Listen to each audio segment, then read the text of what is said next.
নমস্কার, হাই নিউজে সকলকে স্বাগত। সঙ্গে রয়েছে আমি ঋতু। শুরু করছি নিউজ টুডে, আর শুরুতেই দেখে নেব আজকের হেডলাইন্স।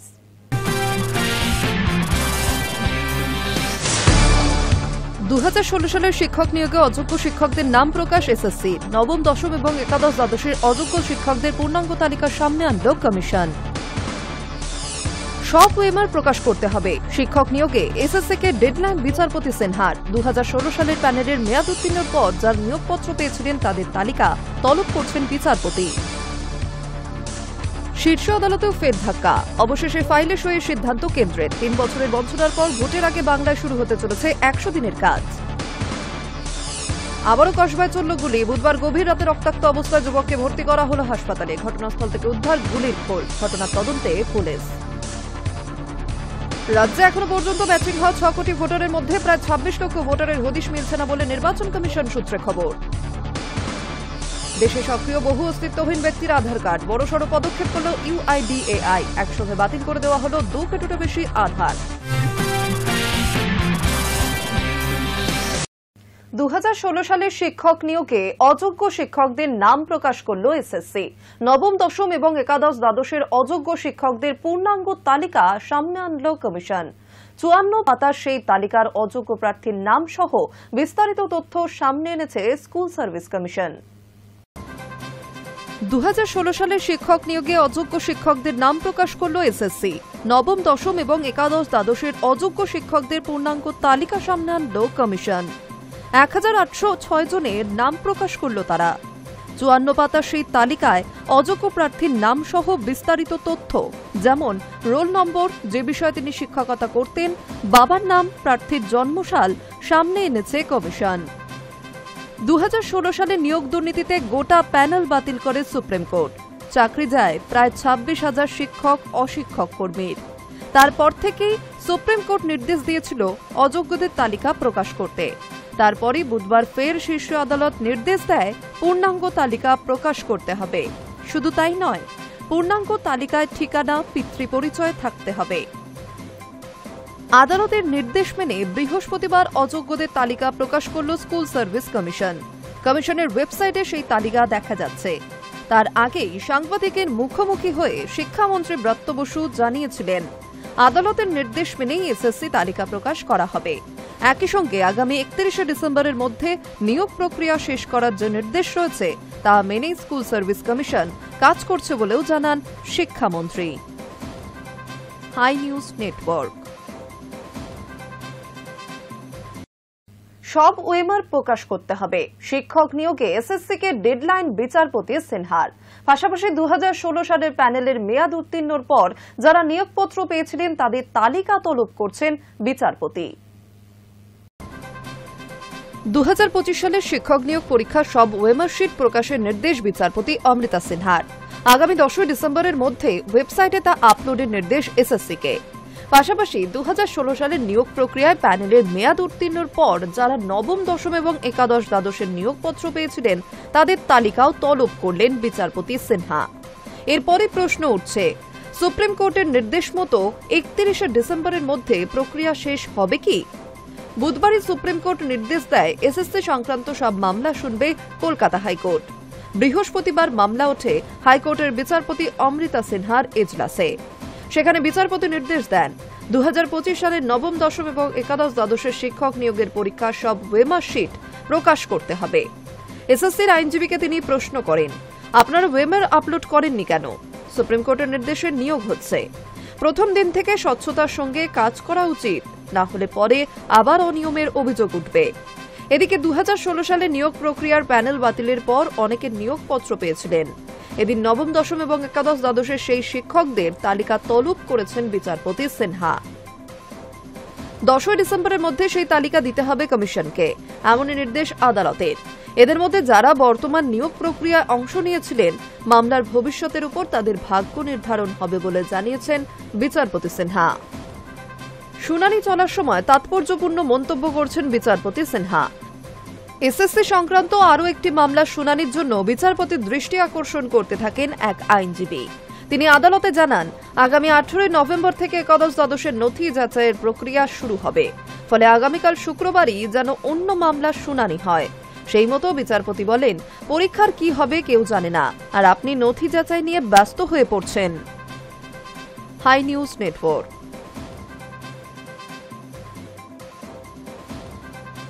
গলায় গেরুয়া উত্তরীয়, কপালে টিপ, সরিষায় সুকান্তকে ঘিরে বিক্ষোভ দলীয় কর্মীদেরই। দিলীপ ঘোষ জিন্দাবাদ স্লোগান বিক্ষোভকারীদের, আরও স্পষ্ট বিজেপির অন্তর্দ্বন্দ্ব।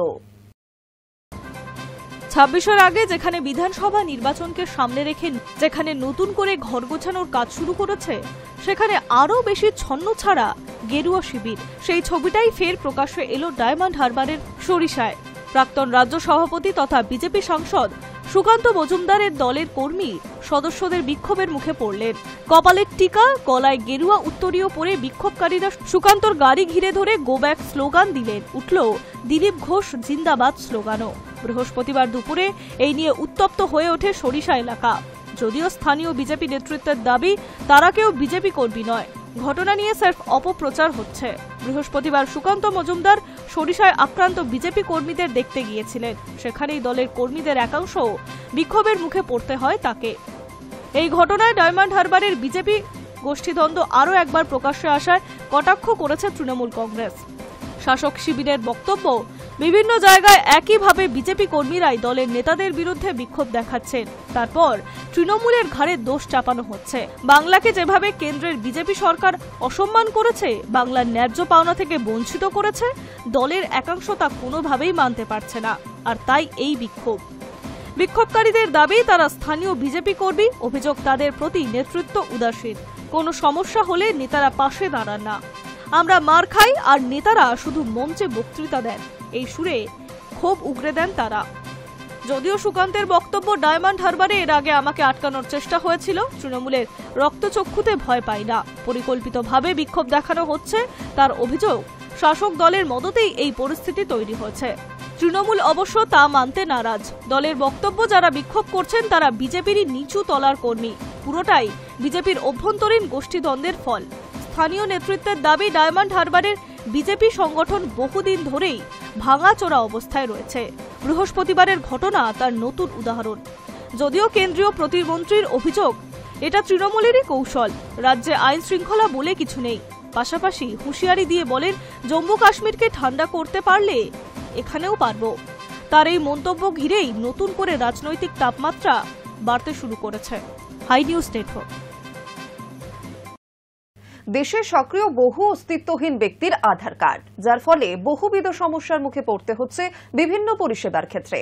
সেই সমস্যা থেকে নিস্তার পেতে এবার বড়সড় পদক্ষেপ গ্রহণ করল ইউআইডিএআই। একসঙ্গে বাতিল করে দেওয়া হল 2 কোটিরও বেশি আধার।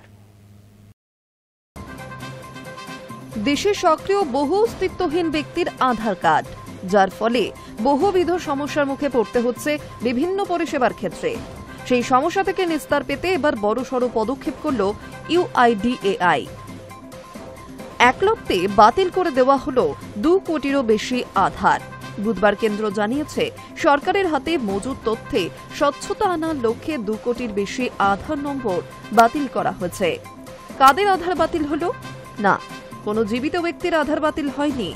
যে 2 কোটির বেশি আধার নম্বর নিষ্ক্রিয় করা হচ্ছে, সকলেই মৃত। কেন্দ্রের রেজিস্ট্রার জেনারেল, রাজ্য সরকার এবং বিভিন্ন কেন্দ্রীয় মন্ত্রক থেকে প্রাপ্ত মৃতদের তালিকার সঙ্গে মিলিয়ে মৃতদের ওই তালিকা তৈরি করা হয়েছে। সেই তালিকা মিলিয়ে 2 কোটি আধার কার্ড বাতিল করার সিদ্ধান্ত নেওয়া হয়েছে। কেন্দ্র জানিয়েছে, এখন যেসব আধার সক্রিয় রয়েছে তাদের মধ্যে কাদের মৃত্যু হয়েছে এবং মৃত্যুর পরও কাদের আধার কার্ড এখনো চালু রয়েছে সেই সম্পর্কে নির্দিষ্ট তথ্য মাই আধার অ্যাপের মাধ্যমে ইউআইডিএআই কে জানানোর জন্য সাধারণ নাগরিকদের উৎসাহিত করা হচ্ছে। কারণ মৃত ব্যক্তির আধার সক্রিয় থাকলে সেটার অপব্যবহারের সম্ভাবনা থেকেই যায়। তবে 2 কোটি আধার নম্বর বাতিল হলেও এখনো বহু মৃত ব্যক্তির আধার সক্রিয়। এক সর্বভারতীয় সংবাদ মাধ্যমের করা আরটিআই এর জবাবে ইউআইডিএআই জানিয়েছে, 2011 সালের পর থেকে গত 11 বছরে মাত্র 1.15 কোটি আধার নিষ্ক্রিয় করা হয়েছে। এবার কেন্দ্র জানালো, বাতিল আধারের সংখ্যাটা 2 কোটির কাছাকাছি। এই মুহূর্তে আধারকে নাগরিকত্বের প্রমাণপত্র হিসেবে গণ্য না করা গেলেও প্রায় সমস্ত সরকারি পরিষেবায় আধারের মাধ্যমে পাওয়া যায়। আবার আধার ব্যবহার করে অন্যান্য সরকারি নথির কাজটাও কঠিন নয়। ফলে এই মৃত ব্যক্তিদের আধারের অপব্যবহার হচ্ছে কিনা সেটা নিয়ে উদ্বেগ বাড়ছে। High news network.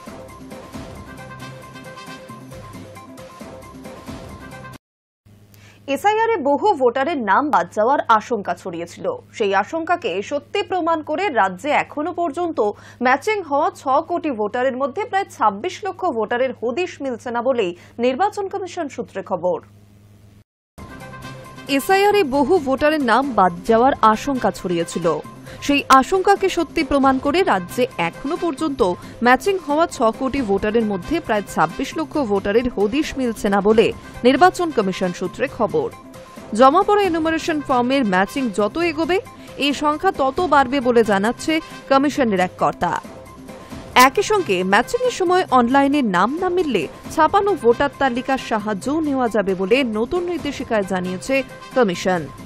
এদিন দিল্লি থেকে 3 জন আধিকারিককে এসআইআর পর্ব সুষ্ঠুভাবে শেষ করার জন্য রাজ্যে পাঠানোর কথা জানিয়েছে জাতীয় নির্বাচন কমিশন।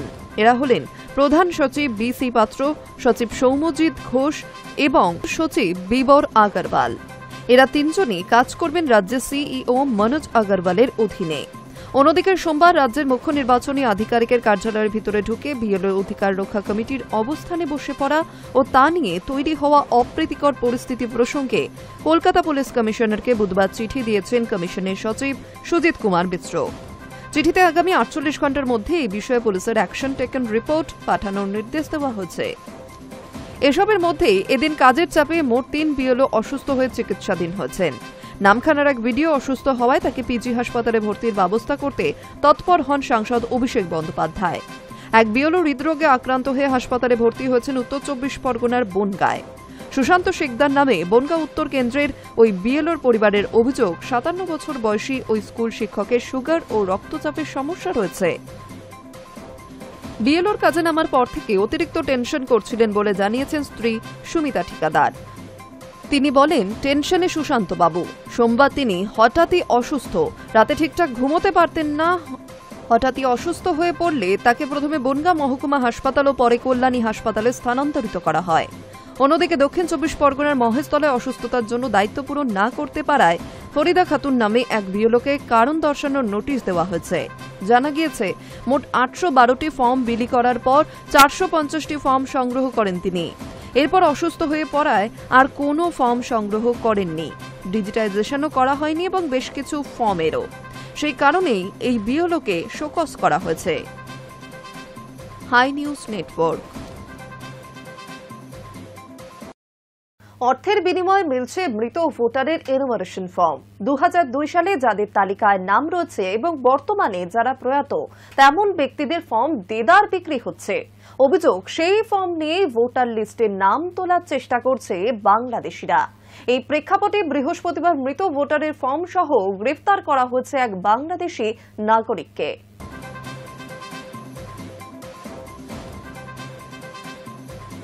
অর্থের বিনিময়ে মিলছে মৃত ভোটারের এনুমারেশন ফর্ম। 2002 সালে যাদের তালিকায় নাম রয়েছে এবং বর্তমানে যারা প্রয়াত তেমন ব্যক্তিদের ফর্ম নাকি দেদার বিক্রি হচ্ছে। আর সেই ফর্ম নিয়েই ভোটার লিস্টের নাম তোলার চেষ্টা করছে বাংলাদেশিরা, এই বলে অভিযোগ উঠছে। এই প্রেক্ষাপটে বৃহস্পতিবার মৃত ভোটারের ফর্ম সহ গ্রেফতার করা হয়েছে এক বাংলাদেশি নাগরিককে। এই ঘটনা জানতে পারার পরই নাদিম নামের ওই যুবককে পুলিশের হাতে তুলে দিল মৃত ব্যক্তির আত্মীয় ও প্রতিবেশীরা। ঘটনায় ব্যাপক উত্তেজনা হুগলির ডানকুনি পৌরসভার 20 নম্বর ওয়ার্ডের মাথুরডাঙ্গি এলাকায়। জানা গিয়েছে 2015 সালের মৃত্যু হয় মহসিন খান নামের ওই ব্যক্তির। মৃত মহসিনের নামেই এনুমারেশন ফর্ম ফিল আপ করে জমা দেন বাংলাদেশি যুবক নাদিম। মৃত মহসিন খানের দাদা মইদুল খান জানতে পারেন মৃত ভাইয়ের ফর্ম পূরণ করে জমা দিয়েছে বাংলাদেশি যুবক নাদিম। শুধু তাই নয়, সেই ফর্ম গ্রাহ্য করেছে নির্বাচন কমিশনও। এরপরই এলাকায় শোরগোল পড়ে যায়। অভিযুক্ত বাংলাদেশি যুবক নাদিমের দাবি, 15 বছর ধরে ডানকুনিতে বসবাস করছেন তিনি। 4000 টাকার বিনিময়ে এখানে ভোটার কার্ড তৈরি করেছেন এবং বর্তমানে এসআইআর প্রক্রিয়া চলার সময় মৃত মহসিনের এনুমারেশন ফর্ম জোগাড় করেন টাকার বিনিময়ে। সেই ফর্ম পূরণ করে নিজের ছবি লাগিয়ে জমাও দিয়েছে নাদিম। ঘটনার কথা জানাজানি হতেই বুধবার রাতে ব্যাপক উত্তেজনা ছড়ায় মাথুরডাঙ্গি এলাকায়। বাংলাদেশি যুবক নাদিমকে আটকে রাখেন এলাকার বাসিন্দারা। পুলিশকে খবর দেওয়া হলে ঘটনাস্থলে আসে ডানকুনি থানার পুলিশ। পুলিশ এসে নাদিমকে আটক করে থানায় নিয়ে যায়। কিভাবে অন্য এক মৃত ব্যক্তির ভোটার কার্ড ব্যবহার করে এসআইআর তালিকায় নাম তোলার পরিকল্পনা করে সে এবং এই ঘটনায় কারা জড়িত সেটা জানার জন্য তদন্ত চালাচ্ছে পুলিশ। নাদিমকে জিজ্ঞাসাবাদ করে এই সব প্রশ্নের উত্তর জানার চেষ্টা করছে ডানকুনি থানার পুলিশ। পশ্চিমবঙ্গে ফের বাংলাদেশি যুবকের হদিশ মেলায় শুরু হয়েছে রাজনৈতিক চর্চাও। High news network.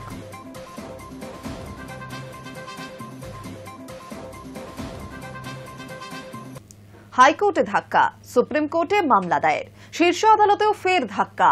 অবশেষে ফাইলে সইয়ের সিদ্ধান্ত কেন্দ্রের। 3 বছরের বঞ্চনার পর ভোটের আগে বাংলায় শুরু হতে চলেছে মনরেগা বা 100 দিনের কাজ। হাইকোর্টের ধাক্কা, সুপ্রিম কোর্টে মামলা দায়ের, শীর্ষ আদালতে ফের ধাক্কা। অবশেষে ফাইলে সইয়ের সিদ্ধান্ত কেন্দ্রের। 3 বছরের বঞ্চনার পর ভোটের আগে বাংলায় শুরু হতে চলেছে মনরেগা বা 100 দিনের কাজ। এক সংবাদ মাধ্যম সূত্রে খবর, উত্তরের কেন্দ্রীয় গ্রামোন্নয়ন মন্ত্রীর জবাব, খুব তাড়াতাড়ি কাজ শুরু হবে। 2022 সালে 9 মার্চ থেকে 100 দিনের কাজের টাকা বন্ধ রেখেছে কেন্দ্র। অভিযোগ, অনেক দুর্নীতি হয়েছে, কিন্তু কেন্দ্র টাকা বন্ধ করতে পারে না বলে বারবার সরব হয়েছেন মুখ্যমন্ত্রী মমতা বন্দ্যোপাধ্যায়। কথা বলেছেন প্রধানমন্ত্রী নরেন্দ্র মোদীর সঙ্গেও, সুরাহা হয়নি। তারপরেও মামলা হয় কলকাতা হাইকোর্টে। রায় উচ্চ আদালত স্পষ্ট জানায়, টাকা আটকে রাখতে পারবে না কেন্দ্র।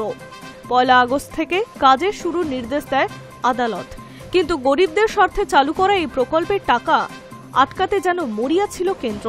হাইকোর্টের রায়কে চ্যালেঞ্জ করে সুপ্রিম কোর্টে মামলা করে মোদী সরকার। সেখানে সলিসিটর জেনারেলের যুক্তি 1 মিনিটও টেকেনি। 27 অক্টোবর সুপ্রিম কোর্টের বিচারপতি বিক্রম নাথ ও বিচারপতি সন্দীপ মেহতার ডিভিশন বেঞ্চে কড়া মন্তব্য ছিল। মামলার প্রত্যাহার করবে নাকি খারিজ করে দেব, কোনো কথা শুনতে রাজি হননি তারা।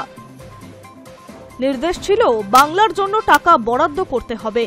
তারপর ফের হাইকোর্ট জানায় কাজ শুরু করতেই হবে। তবে যে সমস্ত জায়গায় দুর্নীতির অভিযোগ উঠেছে সেই এলাকাগুলিতে তদন্ত যেমন চলছে তেমন চলবে। রাজ্যকে রিপোর্ট দিতে হবে। সূত্রের খবর, আদালতে পরপর ধাক্কা খাওয়ার পর কেন্দ্রীয় প্রশাসনের শীর্ষ স্তরে আলোচনার পর বাংলায় প্রকল্প শুরু করার সিদ্ধান্ত নিয়েছে কেন্দ্র। তবে কবে থেকে তা এখনো পর্যন্ত জানা যায়নি।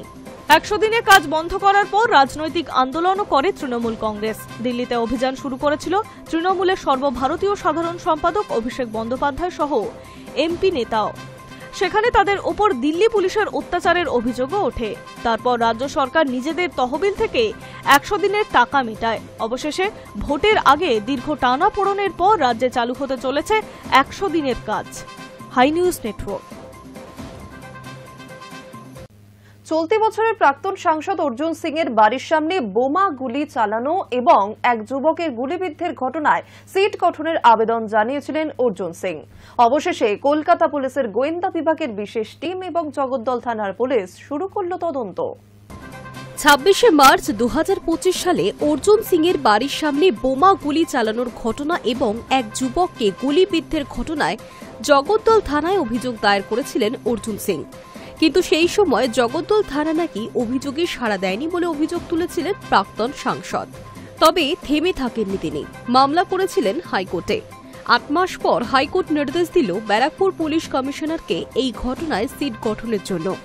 তারপর বৃহস্পতিবার সেই ঘটনার তদন্তে আসে কলকাতা পুলিশের গোয়েন্দা বিভাগের বিশেষ টিম এবং জগদ্দল থানার পুলিশ। অত্যাধুনিক লেজার ক্যামেরা ব্যবহার করে তদন্ত চালায় কলকাতা পুলিশ। তবে অর্জুন সিং জানিয়েছেন, এই সিটের তদন্তে ভরসা নেই তার।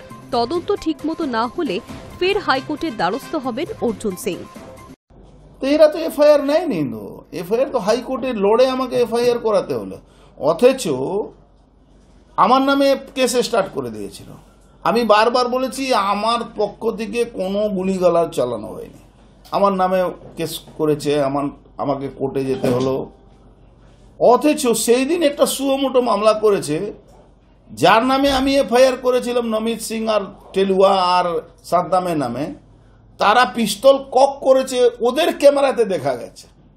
তাদের মধ্যে একজনকে অ্যারেস্টও করেছিল, 2জনকে অ্যারেস্ট করেনি। মানে কিরকম একটা সরকার চলছে, কিরকম একটা পুলিশের সিস্টেম চলছে ভাবুন। Hi news network.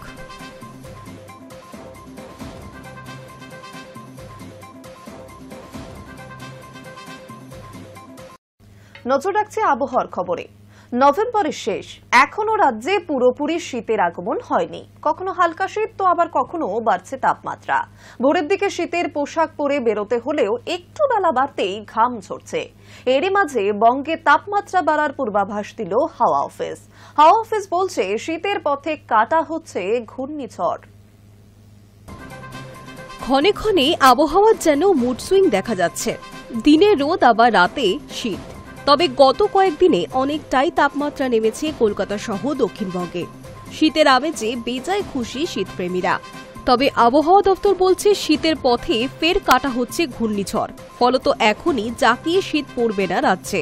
আবহাওয়া দপ্তর বলছে আগামী কয়েকদিনে তাপমাত্রা কিছুটা বাড়বে দক্ষিণবঙ্গে। তবে জাঁকিয়ে শীতের জন্য আরও কিছুদিনের অপেক্ষা। হাওয়া অফিস সূত্রে খবর, দক্ষিণ বঙ্গোপসাগরে অতি নিম্নচাপ পরিণত হয়েছে ঘূর্ণিঝড় সেনিয়ারে। তবে এই ঘূর্ণিঝড়ের সরাসরি কোনো প্রভাব বাংলায় পড়ছে না। আপাতত বৃষ্টির কোনো সম্ভাবনা নেই রাজ্যে। আবহাওয়া শুষ্কই থাকবে। তাপমাত্রার খুব একটা হেরফের হবে না আগামী 24 ঘন্টায়। তবে দুদিন পর থেকে তাপমাত্রা বাড়তে পারে ফের। অধিকাংশ জেলায় সকালের দিকে কুয়াশার দাপট থাকতে পারে, তবে বেলা বাড়তে কুয়াশা কাটিয়ে রোদ ঝলমলে আকাশ দেখা যাবে। সপ্তাহান্তে কোথাও কোথাও মেঘলা আকাশ থাকতে পারে। হাওয়া অফিস জানিয়েছে আপাতত শীত একটু দূরে। বা ডিসেম্বরের শুরুতেই উত্তর পশ্চিম থেকে ঠান্ডা হাওয়ার দাপট বাড়বে রাজ্যে। হুড়মুড়িয়ে নামবে তাপমাত্রা। শীতের আমেজ বাড়বে। ডিসেম্বরের প্রথম সপ্তাহ থেকে শীতের আমেজ জমবে বলে অনুমান করা হচ্ছে। উত্তরবঙ্গের আবহাওয়া কি বলছে? সেখানে আপাতত বৃষ্টি হবে না, শুষ্কই থাকবে আবহাওয়া। সকালের দিকে কুয়াশার দাপট অব্যাহত থাকবে কোচবিহার, জলপাইগুড়ি এবং আলিপুরদুয়ারের মতো জেলাগুলিতে। তাপমাত্রার খুব একটা হেরফের হবে না এই মুহূর্তে।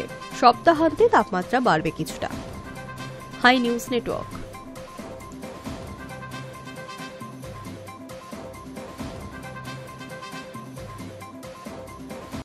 নিউজ টুডে এখন এই পর্যন্তই। পরবর্তী খবরের জন্য নজর রাখুন হাই নিউজে। নির্ভীক, নিরপেক্ষ।